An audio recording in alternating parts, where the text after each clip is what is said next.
अस्सलाम वालेकुम नाज़रीन। आखिरकार फैज़ हमीद बानी पीटीआई इमरान खान के वादा माफ गवाह बन गए, और क्या अब बानी पीटीआई बाहर आ जाएंगे, रिहाई हो जाएगी, ये आप जानेंगे इस व्लॉग के अंदर। उसके बाद आपको बताएंगे कि सुपर पावर चाइना के वज़ीर आज़म पाकिस्तान के अंदर आ रहे हैं और किन मकासद से आ रहे हैं, पाकिस्तान के लिए क्या लेकर आ रहे हैं, जानेंगे आप इस व्लॉग में। साथ ही साथ आपको बताएंगे कि बलूचिस्तान में एक नई डेवलपमेंट सामने आई है, वो ये है कि वहाँ से एक अहम सियासतदान अख्तर मेंगल ने कौमी असम्बली की रुकनीत से इस्तीफ़ा दे दिया है। ये इस्तीफ़ा क्यों दिया गया है, जानेंगे फैसल इदरीस भट्ट साहब से। अस्सलाम वालेकुम। वालेकुम अस्सलाम। भट्ट साहब, आखिरकार फैज़ हमीद साहब जो हैं वो वादा माफ गवाह बन गए, अब क्या होगा, कोई फ़ायदा? देखें, मैं आपको एक बात बताता हूँ कि आपने सोशल मीडिया पे और इधर उधर बड़ी धूम सुनी होगी कि फैज़ हमीद जो है इमरान खान के खिलाफ वादा माफ गवाह बन गए।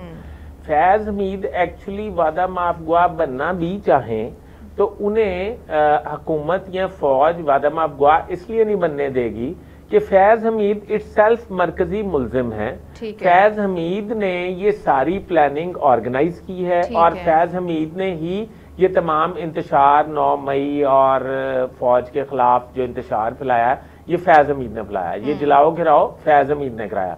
जो मरकजी मुल्जिम होता है वो वादा माफ गवाह नहीं बन सकता। वादा माफ गवाह वो बन सकता है जो किसी के बरगलाने पर, किसी तरीके से किसी बड़ी शख्सियत के बरगलाने पर कोई गलती से काम कर बैठे। ये तो थ्रू प्रॉपर चैनल प्लानिंग हुई है, इसलिए ये टर्म खत्म हो गई है कि वो वादा माफ गवाह बन गए। हाँ, उन्होंने इमरान खान के हवाले से बहुत ज्यादा इंकशाफात कर दिए हैं, जो जिन इंकशाफात की रोशनी में इमरान खान का जल्द मिलिट्री ट्रायल होने जा रहा है, इमरान खान को तहवील में लिया जा रहा है। बट अब दोस्ती पूरी तरह टूट गई है, यानी कि दोस्ती, देखें, दोस्ती तो टूटी तो अभी इसलिए नहीं है कि अगर इमरान खान भी तहवील में चले जाएंगे तो इसका एक दूसरा मतलब रुख भी है। पहले इमरान खान पहले जेल में, हाँ जी, नंबर 1। नंबर 2, माजी में अगर मैं आपको ले जाऊं तो जुल्फकार अली भुट्टो को फांसी दी थी सिविल कोर्ट्स ने, मतलब अदलिया ने दी थी। सिविल कोर्ट से मुराद ये, ठीक है, मिलिट्री कोर्ट्स ने नहीं दी थी, अदलिया ने दी थी। तो भुट्टो आज तक सिंध में उनके नाम का डंका बज रहा है, उस नाम को, उस लेगेसी को खत्म नहीं किया गया। आज तक भुट्टो जिंदा का नारा लग रहा है। बिल्कुल। अच्छा, उसके बाद आप ये देखें कि मतलब ये जो नवाज शरीफ के हवाले से परवेज मुशर्रफ ने उनके हवाले से जो कुछ भी किया, पर आज तक वो पार्टी जिंदा है। अब इमरान खान, इसमें तो शक कोई नहीं है कि इमरान खान एक नॉन और पॉपुलर लीडर है, और अगर वो नॉन और पॉपुलर लीडर हैं तो आप मुझे ये बताएं कि उनको अगर आर्मी तहवील में ले लिया जाता है तो मेरा जाती तौर पे ये ख्याल है कि उनकी उनकी मकबूलियत जो है वो ज्यादा ऊपर जाएगी। और वो ज्यादा फेमस हो जाएंगे। इस वक्त पाकिस्तान की सबसे फेमस पॉलिटिकल शख्सियत का नाम इमरान खान है, और अगर उन्हें आर्मी कोर्ट से सजा हो जाती है, मिलिट्री कोर्ट से ट्रायल होता है, सजा हो जाती है, तो फिर भी आना तो उन्होंने सिविल जेल में ही है। यानी कि जो अभी भी वो जेल में है फिर भी जेल में होंगे, अभी कौन सा वो बाहर आ रहे हैं। तो इसलिए मेरा ख्याल पीटीआई जो है ना वो थोड़ी घबरा गई है। इसमें घबराने की कोई चीज नहीं है, रूटीन में चल रही है, बस बातें चल रही हैं, हम लोग वीलॉग कर रहे हैं और चीजें बेच रहे हैं। जितना ज्यादा इमरान खान के टॉपिक को छेड़ रही है ना हुकूमत और दीगर इदारे, तो उतना ज्यादा वो फेमस हो रहे हैं। शायद इन्हें ये बात सोचनी चाहिए कि अगर आप उसको इग्नोर कर दें तो शायद वो वाकई इग्नोर हो जाए। हाँ, उन्हें बंद कर दें, बनी गाला में जाने दें, उन्हें कहें बस ठीक है, अगर वो माफी मांगते हैं तो उन्हें कहें ठीक है, आप बनी गाला में बैठे, आपने कोई एक्टिविटी नहीं करनी, आपने बाहर नहीं निकलना, कोई शरारत नहीं करनी, तो वो मान जाएंगे। बट साहब, वैसे भी क्या कहा जाता है पाकिस्तानी सियासत में कि जो जेल चला जाए वो चमक जाता है मजीद, आप भी समझते हैं ऐसा है? हाँ बिल्कुल। देखें, आप मरियम नवाज ने भी जेल भुगती है, नवाज शरीफ ने भी जेल भुगती है, आसिफ अली जरदारी ने भी जेल भुगती है। जेल के बगैर सियासत जो है ना वो बस मजेदार चीज नहीं है। जेल के बाद आला तालीम याफ्ता होने के लिए जेल जाना जरूरी है। आला डिग्री के लिए आला डिग्री के लिए जरूरी है। मुझे बताइएगा कि जो चाइनीज वजीर आजम हैं वो पाकिस्तान में क्या लेकर आ रहे हैं, क्या कोई नया तोहफा आने वाला? ये एक बहुत बड़ा पाकिस्तान जो है वो एक बहुत बड़े, आप समझें, जंक्शन पे पहुंच गया जहां से इन्होंने इंतखाब कर लिया है कि वो अमेरिकन कैंप की बजाय चाइना कैंप का इंतखाब करें। अच्छा।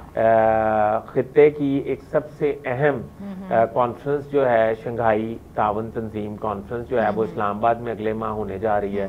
वजीर आजम चाइना 11-12 साल के बाद पाकिस्तान तशरीफ ला रहे हैं। उनका दौरा इंतहाई अहमियत का हामिल है। उनका सी पैक के हवाले से बहुत बड़े मंसूबे जो है वो सुनने में आया है कि वो लॉन्च होंगे आइंदा माह।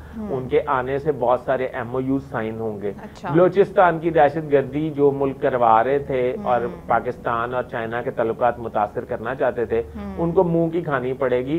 उसके बावजूद चाइनीज प्रेसिडेंट जो है वो पाकिस्तान आ रहे हैं, तो मुझे ये लगता है कि आने वाले वक्त में जरा ना मुल्क खुशहाल होने जा रहा है। बलोचिस्तान की आपने बात की तो वहां पर वो अख्तर मेंगल साहब ने इस्तीफा दे दिया सुना है। देखिए, अख्तर मेंगल का पहली बात इस्तीफा जो है वो मैं नहीं समझता कि उन्होंने बुनियादी चीजें उसमें डिस्कस की। उन्होंने कहा कि बलोच जो है वो महरूमियों का शिकार है। हाँ, बलोचिस्तान महरूमियों का शिकार है। हाँ, इसमें मैं आपको 2 बुनियादी चीजें बताऊंगा। मेरा बलोचिस्तान बहुत आना जाना है। अच्छा। मैं एक दफा उधर हमारे किसी पब्लिशिंग इदारे को जरूरत थी एक ऑफिस की, तो हमने एक बिल्डिंग जो है वो पसंद कर ली। अच्छा। बिल्डिंग के ऑनर से मेरी मुलाकात हुई। बिल्डिंग के ऑनर जो है वो कॉन्ट्रैक्टर था बहुत बड़ा, ठीक है, बलोचिस्तान का। ठीक है। तो उसे पता चला कि मैं पंजाब से आया हूँ। पंजाब से तो वो बातें होने लग गई। तो उसने कहा कि आपके लाहौर वाले जो है ना, पंजाब वाले या लाहौर वाले, ये कोई अच्छे लोग नहीं है। मैंने कहा अच्छा वो क्यों? उन्होंने कहा कि मैं ठेकेदारी करने पंजाब में भी गया था, पर मैं तो माफी मांग के भागा हूँ वहां से। मैं कहा उसकी क्या वजह? उसने कहा जी वजह ये मैं आपको बिल्कुल जेन्युइन बातें सुना रहा हूँ। इसके 4 बंदे गवाह भी थे जो बीच में बैठे हुए थे। अच्छा, मैंने कहा जी उसकी क्या वजह? उसने कहा जी वजह ये है कि मैं लाहौर लिबर्टी में पार्किंग का ठेका मेरे पास था। वो सड़कें जो बनी है उसके चारों तरफ वो मैंने बनाई है। ठीक है। तो उसमें ना रोजाना कोई MP MNA आ जाता था, रोजाना कोई टाउन अफसर आ जाता था कि क्वालिटी चेक कराएं, ये क्वालिटी कौन सी है, ये ब्रांडेड कंपनी है, उसकी टाइल है कि नहीं है, ये फलाना पेंट जो है ये ब्रांडेड है या नहीं है। तो ये सारा कुछ करके तो मुझे तो बड़ा परेशानी हुई। तो बलोचिस्तान में तो मैं क्या इसमें परेशानी की क्या बात है, ये तो अच्छी बात है। उसने कहा बलोचिस्तान में ऐसा नहीं है। मैं क्या इधर क्या है? उसने कहा इधर एक सड़क जो है वो 100 दफा बन चुकी है जो आज तक नहीं बनी। मैं क्या ये तो मुहावरा है, ये तो मैंने सुना। उन्होंने कहा नहीं, मैं आपको बताता हूँ। इसमें अगर कोई एक सड़क या एक ठेका कोई मंजूर हो जाएगा तो मुतलका जो MNA है उसका पहले मुझे फोन आएगा। अच्छा। और वो मुझे बताएगा कि हाँ भाई तुम्हें 1 अरब का या 50 करोड़ का या 80 करोड़ का जो है ये ठेका मिल गया। मैं कहूँ जी मिल गया, चलो ठीक है 2 दाना गाड़ी भिजवा दो। अच्छा।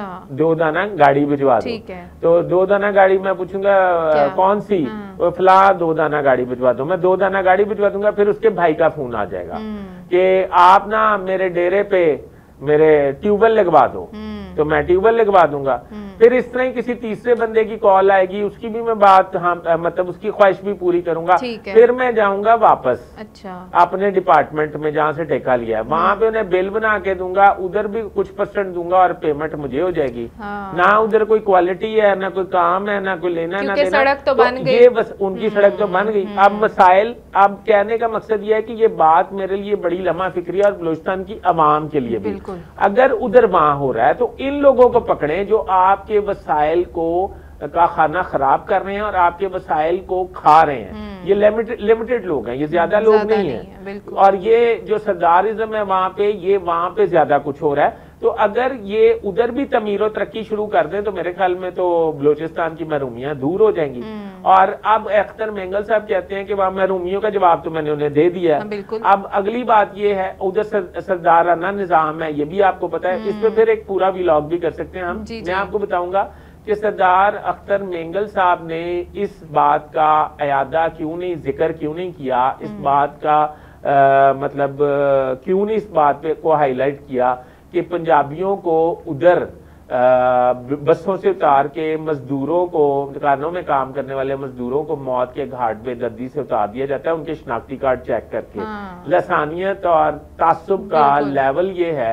अगर ये अख्तर मेंगल जो हैं बलूचिस्तान के एक लोकल सियासतदान या लीडर नहीं है तो उन्हें चाहिए था नेशनल इशू है इस पे भी बात करते। क्योंकि पंजाबियों के साथ बहुत गैर इंसानी सलूक किया जा रहा है और खुदा न खास्ता अल्लाह ना करे पंजाब में किसी भी कौम से ताल्लुक रखने वाले लोग जो हैं उनके साथ ऐसे तस्वर भी नहीं किया जा सकता और ना ऐसी मतलब तासुब है, ना ऐसी लसानियत है और ना ही मतलब उनके खिलाफ कोई नफरत पाई जाती है। मैं ये समझता हूँ कि पंजाब एक वाहिद सूबा है, पंजाब एम ही नहीं बड़ा भाई, पंजाब एक वाहिद सूबा है जिसके रहने वाले जिनके रहने वाले लोग जो हैं वो बड़े दिल के हैं, हर आने वाले को वो वेलकम करते हैं। बिल्कुल, जिन्होंने अपने अंदर तमाम तर पाकिस्तान से आने वाले लोगों को समाया हुआ है।